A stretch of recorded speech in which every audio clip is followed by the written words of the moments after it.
Salve, rapaziada, irei aqui trazendo mais um papo tático para falar de futebol brasileiro e falar de Brasileirão, porque nesse final de semana nós tivemos a 15ª rodada do campeonato, que tiveram jogos de todos os clubes, então a gente vai trazer mais um vencedores e perdedores, assim como na semana passada, dessa vez para avaliar a 15ª rodada do campeonato. Só lembrando aqui que depois de toda a rodada de fim de semana, eu vou trazer esse quadro. Nas rodadas de meio de semana eu não vou fazer essa avaliação, até pelas rodadas não serem cheias iguais às do fim de semana costumam ser. Muitos times brasileiros jogando Sul-Americana, Libertadores, então tem muitos times que têm seus jogos adiados. No final de semana, a rodada fica mais completa, a avaliação fica mais completa também, e aí a gente consegue falar bem de todos os clubes aí um pouco, beleza? Então, toda segunda-feira, vencedores e perdedores. No meio de semana eu vou escolher ali sempre um jogo específico para falar sobre aquele jogo num geral. Então, a divisão vai ficar mais ou menos assim.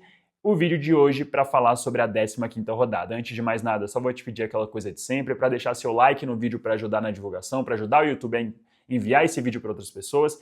Se inscreve no canal rumo aos 500 inscritos, estamos aí quase chegando na meta.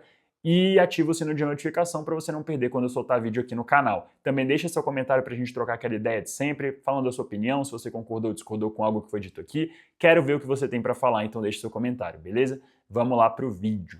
E vamos começar falando dessa vez dos perdedores primeiro. Eu já vou trazer aqui o primeiro perdedor da semana. Mais uma vez, tenho que colocar ele aqui, Fernando Diniz, treinador do Vasco da Gama. E dessa vez não pelo desempenho da sua equipe, porque o desempenho do Vasco não foi ruim, longe disso. O Vasco teve mais de 30 finalizações a gol, teve as melhores oportunidades do jogo, comandou as ações com a bola na maior parte do tempo, conseguiu sair vencendo o jogo.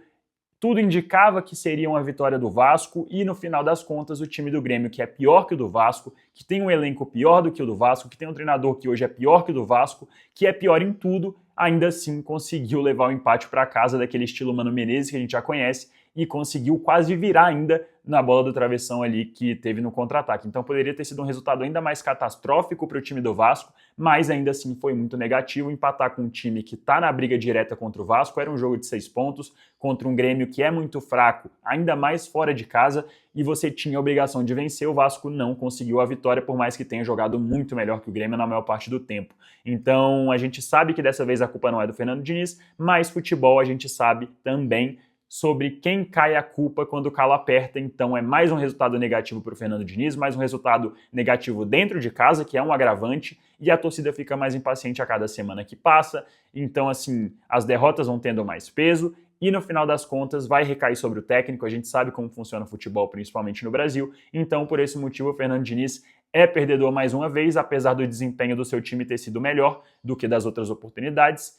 O Vasco, mais uma vez, sai com resultado negativo, que é muito prejudicial na briga atual contra o rebaixamento. E aí, se o Vasco quiser sonhar um pouco mais alto aí, com vaga na Sul-Americana, primeira parte da tabela, quem sabe uma pré-Libertadores. Então, assim, é muito negativo o resultado para o Vasco. Mais uma vez, então, o Fernando Diniz é mais um perdedor da semana. Segundo lugar, a gente tem o Dorival Júnior, também um perdedor, muito por causa do desempenho do Corinthians contra o São Paulo. Não é nada normal o Corinthians perder para o São Paulo, é um clássico, não tem favorito, mas o desempenho foi muito abaixo. O São Paulo dominou o jogo praticamente o tempo inteiro, o Corinthians não conseguiu achar respostas e perdeu mais uma vez. E o ano do Corinthians, se tratando de Brasileirão e se tratando de Dorival Júnior, é muito irregular, é muito altos e baixos. Então, assim, mais uma partida ruim do Corinthians, num ano que é ruim, na minha opinião, por mais que tenha sido campeão paulista. O Dorival ele não consegue fazer o Corinthians jogar atualmente um jogo de uma maneira, o outro de outra. Tem uma vitória aqui, outra ali, mas também acabam tendo muitas derrotas, muitos empates. Então, assim, é um campeonato muito inconstante. Não à toa o Corinthians está exatamente na metade da tabela. Então, é um técnico que pode balançar aí com o passar do tempo, ainda mais agora que tem um jogo dificílimo contra o líder do campeonato, Cruzeiro, dentro da sua casa. Então, o Corinthians tem que dar uma resposta para o torcedor, porque por mais que o presidente temporário do Corinthians tenha inclusive acabado de dar uma entrevista dizendo que o cargo do Dorival está seguro, que está assegurado, ele também disse depois que futebol é momento, futebol é resultado. Então a gente sabe como é que é. O cara, ele garante a permanência do técnico, mas vem 2, 3, 4 derrotas, uma derrota numa goleada, num resultado muito mais negativo do que o normal, e aí acaba sobrando para o técnico. Então essa garantia ela não serve de absolutamente nada, ainda mais tratando de Corinthians e das direções que o Corinthians tem, que não são nada profissionais ao longo dos últimos anos. A gente já sabe como funciona. Então o Dorival ele tem que melhorar esse time se ele quiser permanecer no cargo, porque por mais que o credenciamento dele para ser técnico do Corinthians seja muito bom, os últimos resultados dele são muito bons antes da seleção brasileira, mas, querendo ou não, se não tiver resultado, como o próprio presidente interino do Corinthians disse, futebol é resultado e pode cair sobre o Dorival. Então o Corinthians fez mais uma partida ruim e agora tem uma partida muito difícil que o normal hoje é perder essa partida, não dá para mentir, o normal é perder para o Cruzeiro, porque o Cruzeiro está jogando muito futebol, o time é melhor treinado, mas o Corinthians, a gente sabe da pressão que existe principalmente quando o Corinthians joga dentro de casa. Então não interessa se o normal é perder, se o normal é empatar, se acontecer o resultado, vai cair mais pressão ainda sobre as costas do Dorival. Então o Dorival ele precisa fazer o time vencer independentemente de qualquer coisa.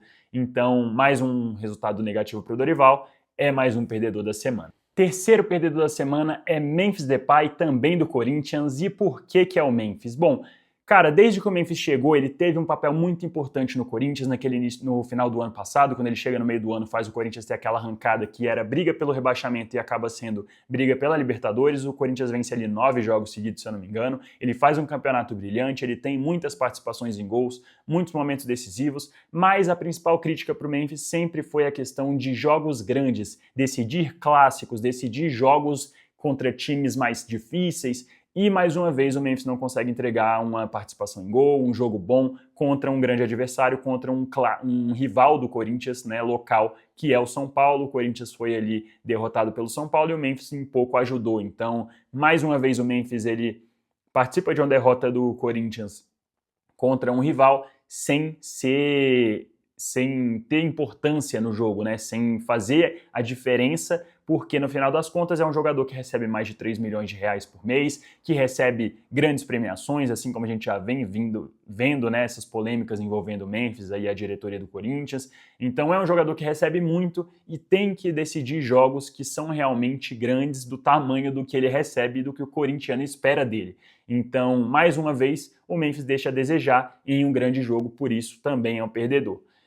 Quarto perdedor da semana é o Cuca. Cuca que não consegue fazer o Atlético Mineiro jogar futebol. Mais um jogo terrível do Atlético, que jogou contra o Palmeiras fora de casa, a verdade, é um adversário muito difícil, ainda mais jogando dentro do Allianz. Mas, cara, foi um jogo muito pobre do Atlético. O Atlético só conseguiu fazer gols em jogadas individuais do Hulk, no caso, cobranças de falta, né, que foram 2 golaços. Quase ele fez, inclusive, o terceiro, um hat-trick só de cobranças de falta. Então, é um time que depende totalmente do Hulk. E, cara, um time desse tamanho, que tem o elenco que tem, não pode depender de um jogador só, não pode fazer o jogo patético que fez contra o Palmeiras.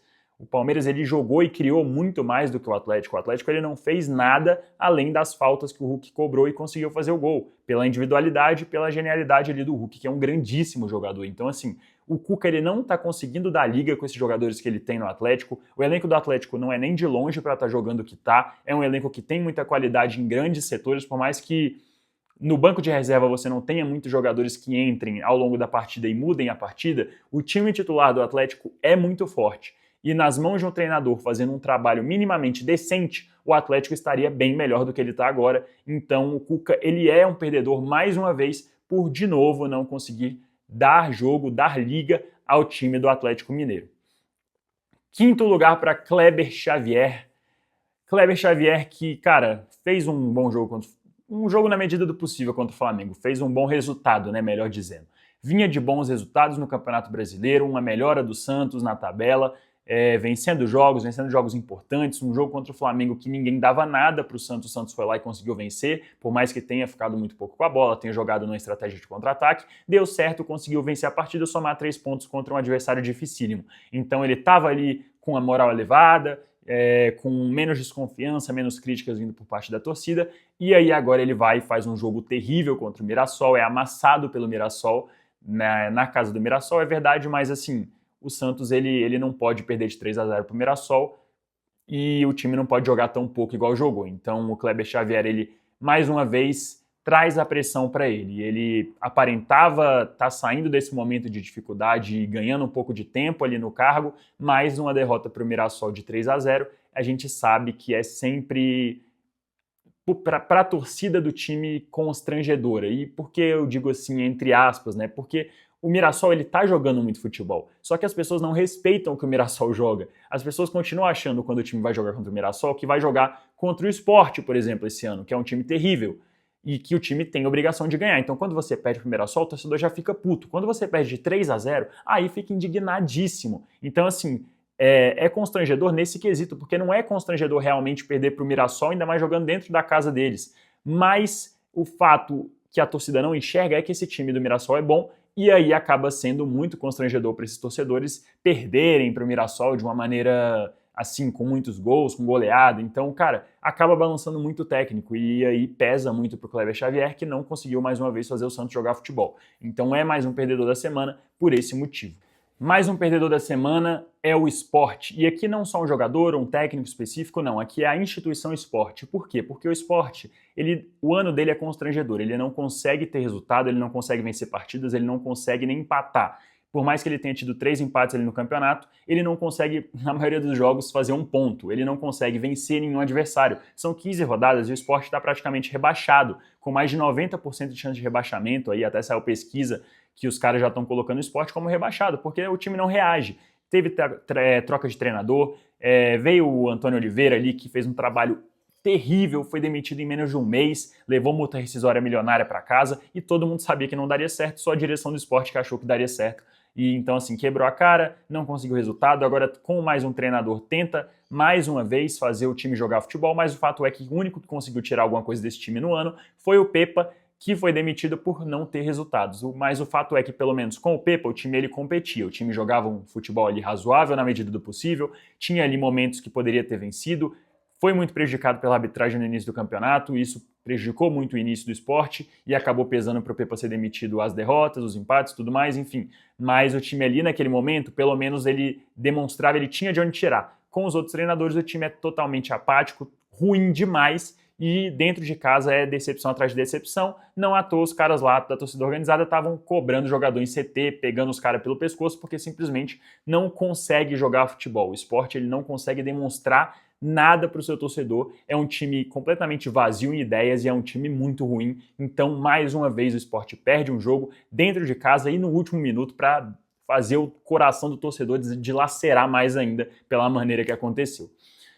Sétimo perdedor da semana, José Boto. José Boto por quê? Porque, cara, com essa situação envolvendo o Pedro, essas últimas situações com a diretoria do Flamengo, né, essas quebras de acordo, essa questão de vai, não vai, de vai comprar, não vai, de vai vender, não vai. Então, assim, é uma diretoria que está muito perdida, aparenta estar muito perdida, não está conversando muito bem o Boto com o BAP. Parece o Boto ele não está parecendo aquele profissional que a gente achou que ele seria quando ele chegou. Ele está parecendo mais um Marcos Braz, mais um cara que não é nada demais em questão de profissionalismo, é aquele cara falastrão, mas que no final das contas não age com aquele profissionalismo todo que a gente imaginava que ele traria para o Flamengo. Então, nessa situação do Pedro, inclusive, que teve o vazamento ali das conversas, então, assim, sai muito enfraquecido, ainda mais agora com o Pedro dando a volta por cima, falando mais uma vez, criticando publicamente a questão envolvendo os vazamentos. Então, assim, o Boto, ele tá, na minha opinião, balançando ali no cargo. Tem a questão ali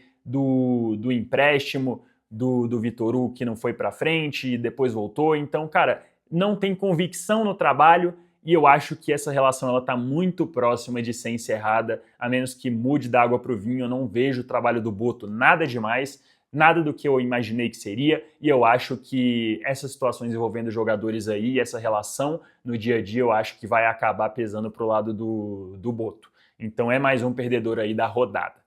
Oitavo, Renato Gaúcho. Renato Gaúcho por quê? Porque, cara, o Fluminense fez um campeonato grandioso no Mundial de Clubes, foi o 4º melhor time ali colocado, melhor brasileiro, eliminou times europeus, times ali da Arábia, que, um Al Hilal fortíssimo. Então, assim, o Fluminense fez um campeonato brilhante e a gente imaginava que o time chegaria voando no Brasileirão. Por mais que a sequência fosse difícil e foi dura também, você pegar o Cruzeiro de cara, pegar o Flamengo, é uma sequência ruim, não favorece em nada, ainda mais quando você perde o seu principal jogador, o John Arias, que você não tem nem como repor. Então, realmente é difícil o Fluminense jogar o que estava jogando, ainda mais enquanto não repõe o Arias. Mas é fato que são 2 resultados negativos em sequência dentro do Maracanã. O Fluminense ele tá parado ali, ele não reage, não reagiu até agora na volta do Mundial para cá, não tiveram ainda contratações de reposição, então o Fluminense perde mais uma partida para o Flamengo, sem jogar bem, sem esboçar ali uma reação na maior parte do tempo. Então a gente sabe, acaba caindo no colo do Renato Gaúcho, que já contra o Cruzeiro não fez um bom primeiro tempo, depois o time até melhorou com as mexidas, com a maneira de jogar, mas não conseguiu a vitória, perdeu ele de 2-0 e agora perde um clássico que tem muito mais peso, perder para o Flamengo, a gente sabe como que o torcedor fica, então, cara, acaba caindo no colo do Renato Gaúcho, é inevitável e é mais um perdedor por esse motivo. E para finalizar aqui a lista de perdedores da rodada, Léo Condé, técnico do Ceará. Por que o Léo Condé? Cara, porque o Ceará ele fez um início de campeonato muito bom. Ele chegou a figurar ali no G6, ele estava vencendo partidas, estava tendo bons resultados e nas últimas partidas no Campeonato Brasileiro tem deixado a desejar. Por mais que tenha se classificado na Copa do Nordeste, tenha feito bons jogos ali na Copa do Brasil e tudo mais, o Ceará ele não consegue ter uma sequência boa no campeonato nos últimos jogos. São 4 derrotas em 5 partidas, a única vitória veio diante do Fortaleza, se eu não me engano, e acaba que o time não consegue reagir no campeonato, já está ali na segunda metade da tabela, já está em 11º lugar. Se não fosse a vitória contra o Fortaleza, provavelmente o técnico talvez já até teria caído, não sei, mas é fato que se o time não reagir rápido, não vai conseguir permanecer no cargo, porque o início foi muito bom e aí pode acontecer aquela famosa máxima que a gente sempre vê nos últimos anos dos técnicos que fazem o time jogar mais do que o time realmente consegue jogar, e aí depois que o time cai e começa a jogar normalmente o que já era esperado, aí pela falsa expectativa que o próprio trabalho bom do técnico colocou, o cara acaba caindo por não conseguir mais entregar aquele resultado constante que ele estava entregando antes. Então o Léo Condé ele tem que ficar esperto porque mais uma derrota vai ser dura e pode custar aí o cargo, não sei como que tá as relações ali internas, se tem uma confiança total no trabalho dele, mas é fato que os últimos resultados no Campeonato Brasileiro são muito ruins. Então, cara, a lista de perdedores é essa, vamos lá agora para os vencedores. E para falar de vencedores, já vou começar aqui com ele, Gabriel Barbosa, o Gabigol, que conseguiu ser titular contra o Juventude num jogo importante para o Cruzeiro aumentar ainda mais essa sequência de vitórias, aumentar ainda mais a confiança, se credenciar ainda mais para a briga pelo título, e o Gabigol entrou no lugar do Matheus Pereira num time mesclado que o Leonardo Jardim optou, né, colocou alguns titulares para o banco de reservas para dar esse controle de carga e optou por dar mais minutagem para esses atletas que vinham entrando ao longo das partidas, como é o caso do Gabigol, mas que não tinham muitos minutos. E o Gabigol ele entrou e mostrou a importância que ele tem nesse elenco. É um jogador que tem 16 participações em gol no ano, é o segundo artilheiro do time no ano, na temporada, faz uma boa temporada, todos os momentos em que ele é acionado, em que ele tem tempo, ele normalmente entrega resultado e dessa vez não foi diferente. 2 gols e uma belíssima partida para o Gabigol, que mais uma vez fez essa função do Matheus Pereira, essa função de armador, como ele já tinha feito, por exemplo, contra o Vila Nova, contra o Fortaleza. Mais uma bela partida do Gabigol fazendo essa função. E é para premiar a questão profissional do Gabigol, que está sendo exemplar nesse momento no Cruzeiro. Por mais que não esteja tendo muita minutagem, não vai a público para fazer críticas ao técnico, não fica dando indiretas, não fica insatisfeito, emburrado, muito pelo contrário, sempre apoiando os companheiros. Ontem fez o gol, fez questão de ir lá no Caio Jorge abraçar, né, dar o mérito ali da assistência que o Caio Jorge teve. Então ele sabe que o momento do Cruzeiro é muito bom, que o momento do Matheus e do Caio é muito bom, que não é fácil você ser titular nesse momento e ele sabe que precisa estar preparado para quando ele é acionado. Mais uma vez ele foi acionado e entregou o resultado. Isso é muito importante para o Gabigol, para ele se sentir cada vez mais parte do time, para ele se sentir cada vez mais importante. A gente sabe como o Gabigol ele tem essa questão do ego, então é importante para ele fazer esses gols, ter ali o carinho da torcida. Então foi uma partida muito importante para o Cruzeiro e também para o Gabigol, que com certeza é um vencedor da semana. Segundo lugar para Pedro. Pedro também por questões óbvias, né? 2 jogos não relacionados.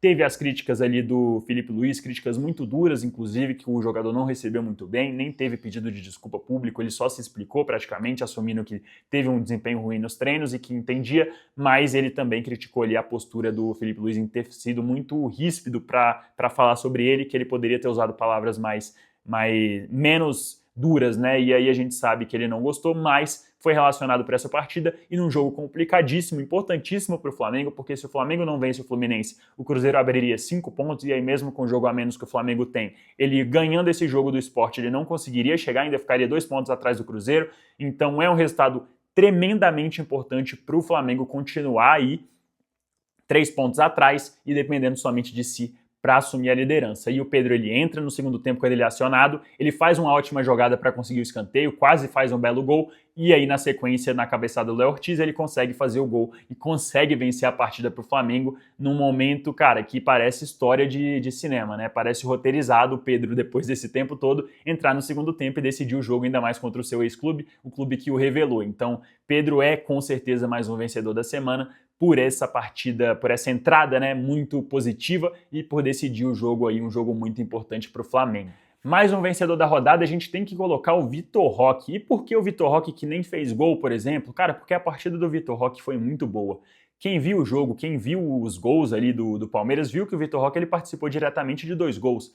Ali, por exemplo, o gol do Maurício no final, ele é crucial dando passe ali, que depois vira assistência para o Maurício. Então, o Vitor Roque ele teve um bom papel, um papel importante na vitória do Palmeiras, vitória importante para recuperar a confiança do time, que não vinha tendo bons resultados recentemente. Então, foi uma vitória crucial para o Palmeiras, que teve uma participação direta do Vitor Roque, que vem melhorando. Os números ainda gerais não são bons, não justificam o alto investimento feito pelo Palmeiras na sua contratação, mas eu ainda não desisti de ver o Vitor Roque jogando com o Palmeiras. Eu acho que ele tem tudo ainda para dar um resultado, para dar uma resposta para a torcida que vem o criticando, e eu acho que foi o início de uma resposta esse jogo contra o Atlético Mineiro, por exemplo. Eu acho que o Vitor Roque ele é um bom jogador, é um excelente jogador que precisa ter a confiança recuperada para ele entregar aquilo que a gente viu ele entregando, principalmente no Atlético Paranaense. Então, o Vitor Roque é um vencedor com certeza pela belíssima partida que fez contra o Atlético aí no Allianz.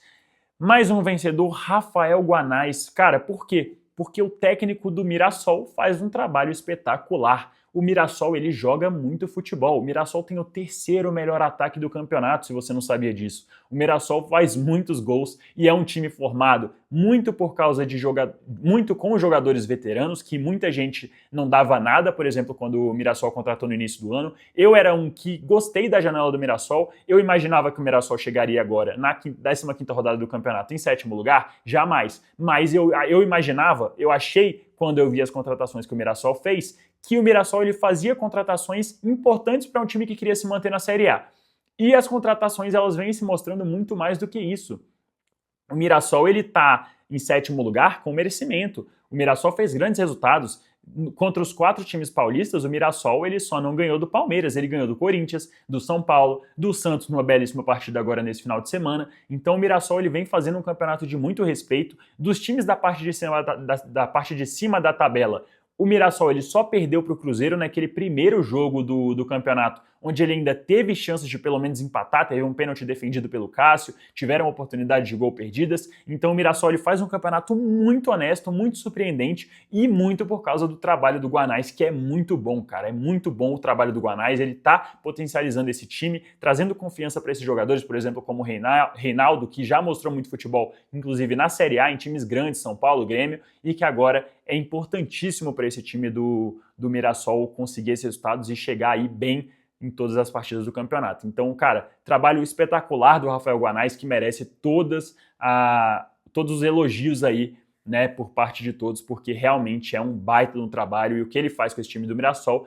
é de se vangloriar. Mais um vencedor aqui, a gente tem que colocar o Fábio Carille, cara. Fábio Carille que sai do Vasco depois de entregar resultados medianos e resultados que o time realmente poderia entregar. Ele não sai do Vasco.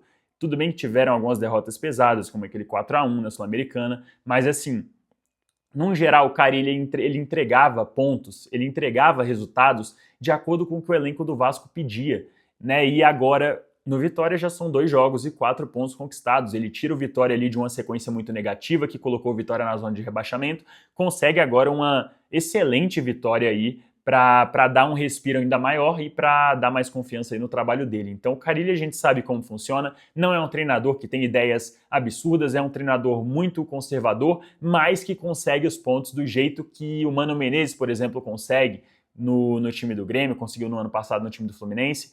O Carille ele tem isso no trabalho dele e é importante um time como o Vitória entender que o que ele precisa no ano não é desempenho, que é o que o Carille não vai te entregar. O time precisa de resultado. E nessa questão resultado, o Carille é muito bom, principalmente num time que não tem muita pressão, que ele tinha, por exemplo, no Vasco. Então ele tem tudo para conseguir aí desenvolver um trabalho bom para razoável para bom, que pelo menos garanta aí a permanência do Vitória na Série A. Então, um resultado importantíssimo para o Fábio Carille nesse início de trabalho. Mais um vencedor aqui, eu coloquei o Hulk, que por mais que tenha perdido a partida, o Hulk ele fez um grande jogo, cara. O Hulk ele quase fez um hat-trick de cobrança de falta. Eu acho que eu nunca vi isso na minha vida. Ele quase fez 3 golaços de falta para empatar o jogo sozinho, porque o Atlético fez um jogo tenebroso. O Atlético ele não levou perigo para o Palmeiras. Coletivamente o time foi uma tragédia, como vencendo nas últimas rodadas. E o Hulk ele vem entregando, principalmente nos últimos jogos, o que ele entregou a maior parte do tempo da passagem dele no Atlético. E é importante, ele é um vencedor, tem que se dar o mérito. Por quê? Porque o Hulk, principalmente antes da parada do Mundial, o Hulk ele vinha recebendo críticas nas redes sociais, ali pelos torcedores, porque o Hulk ele realmente teve um período ali, antes da parada, que ele não estava entregando o que ele costuma entregar. O Campeonato Brasileiro do Hulk até ali não era nada demais. O Hulk ele não estava com a mesma constância que ele teve em outros momentos. Então, voltando agora da parada, ele volta a ser importantíssimo para o Atlético pelo 3º jogo seguido, volta a entregar desempenho, volta a entregar essa qualidade que ele entregou na maior parte da passagem dele no clube. Então, por mais que tenha perdido a partida, o Hulk ele é um vencedor pelo desempenho, né, pelo que ele fez sozinho nesse jogo, por quase ter salvado aí o Atlético de uma derrota e por ter quase buscado o empate somente nos pés dele. Então é um vencedor da semana com toda certeza.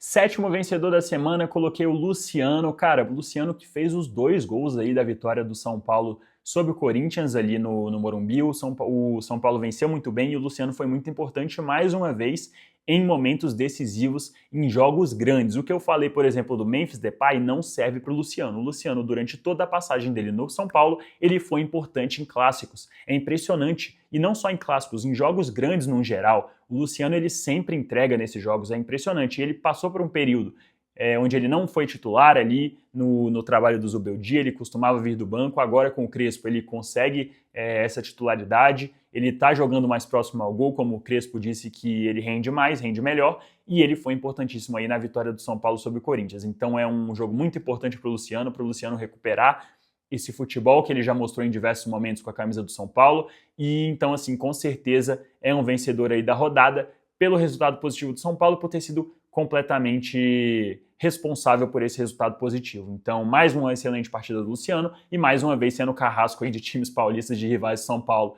mais uma vez sendo decisivo e importante para o resultado do time do São Paulo. 8º e penúltimo vencedor da semana, Abel Ferreira. Abel Ferreira que conseguiu fazer o Palmeiras jogar futebol, olha só, o Palmeiras que vinha jogando muito mal nos últimos jogos, vinha tendo ali alguns resultados positivos, é verdade, mas o desempenho estava em falta. E esse jogo foi crucial, foi muito importante para o Abel Ferreira, para ele recuperar ali um pouco do que ele vinha tendo nos últimos tempos de Palmeiras, que é o desempenho. Ele recuperou ali o time conseguiu jogar futebol, conseguiu dar uma resposta contra o Atlético em casa. Por mais que o Atlético ele tenha sido tenebroso em campo, que o trabalho do Cuca seja muito ruim, que o Atlético não jogue muito futebol, então o Palmeiras tinha que meio que a obrigação de vencer o Atlético, principalmente dentro de casa, ainda assim o Palmeiras tinha que ir lá e mostrar futebol e foi o que o Palmeiras fez. O Abel Ferreira conseguiu aí levar o Palmeiras para uma grande vitória contra o Atlético, para recuperar o mental, o moral desse time e não perder de vista ali os líderes do campeonato, porque o Palmeiras ele tá ali numa distância do Cruzeiro e do Flamengo, mas ele tem 2 jogos a menos e aí se ele ganha esses 2 jogos ele fica muito próximo ali do Cruzeiro, 1 ponto apenas atrás, né? Então assim, era um resultado muito importante, o Palmeiras não poderia se dar ao luxo de não vencer esse jogo, de não ganhar os 3 pontos, e ele consegue sair vencedor numa grande partida do time, coletivamente com o dedo do Abel Ferreira. Então, muito importante aí para o Abel essa vitória. E o último vencedor da semana, Rogério Ceni. Rogério Ceni é um vencedor porque, cara, o Bahia joga muito futebol, cara. O Bahia é um time muito legal de assistir, é um time que não venceu, é verdade, mas conseguiu levar um ponto para casa num jogo contra um Fortaleza que está iniciando um trabalho com o Renato Paiva, um Fortaleza que dentro do Castelão, nos últimos anos, é muito forte, e a gente sabe a dificuldade que é jogar contra o Fortaleza lá, e o Bahia foi lá no campo do Fortaleza, no Castelão, e fez uma grande partida. O Fortaleza empatou o jogo contra o Bahia conseguiu um empate ali no finalzinho, e o time fez uma boa partida, poderia ter vencido, teve boas oportunidades. Estatisticamente, até o Bahia foi melhor que o Fortaleza na partida, mereceu vencer, mas acabou empatando, né? Conseguiu ali conseguiu um empate no final do jogo, numa mexida do Rogério Ceni, que colocou o Nestor na partida, que fez o gol decisivo, o gol do empate. Então o Rogério Ceni, ele vem tirando muito desse time do Bahia. O Bahia é um time que provavelmente até o final do campeonato, na minha opinião, vai brigar por G6, vai brigar talvez até por uma vaga direta no G4. Então o trabalho dele é muito bom no Bahia, o ano do Bahia é bom, por mais que tenha caído na Libertadores, o time ele normalmente joga um bom futebol e totalmente por causa do Rogério Ceni, que faz um belíssimo trabalho no Bahia. Mais um bom jogo do Bahia aí, mais um jogo interessantíssimo, inclusive no campeonato. Fortaleza e Bahia foi um grande jogo para quem assistiu aí. A gente viu um belo jogo ali no sábado. Então foi um empate, o Bahia não conseguiu a vitória, mas pelo desempenho, pelo que o Bahia joga nos últimos jogos, nesse último recorte, no Campeonato Brasileiro como um todo, o Rogério Ceni ele tem que ser declarado aqui um vencedor da rodada também. E rapaziada, o vídeo de hoje foi esse, né? Hoje um vídeo mais longo, falando mais vencedores e perdedores do que da última semana, mas dessa vez é bom lembrar que a gente teve uma rodada cheia, todos os times jogaram, então foram 10 partidas e a gente conseguiu falar aqui um pouco sobre cada partida. Espero que vocês tenham gostado do vídeo. Deixe o seu like para ajudar o canal, né? Para ajudar o YouTube a recomendar o vídeo, ver que o vídeo é relevante. E se inscreve, não esquece de se inscrever, muito importante. E deixe seu comentário aí pra gente trocar aquela ideia. Fala se você concordou ou discordou, aponta o seu vencedor e o seu perdedor e vamos trocar essa ideia, beleza? Até o próximo vídeo, vou ficando por aqui. Tchau, tchau.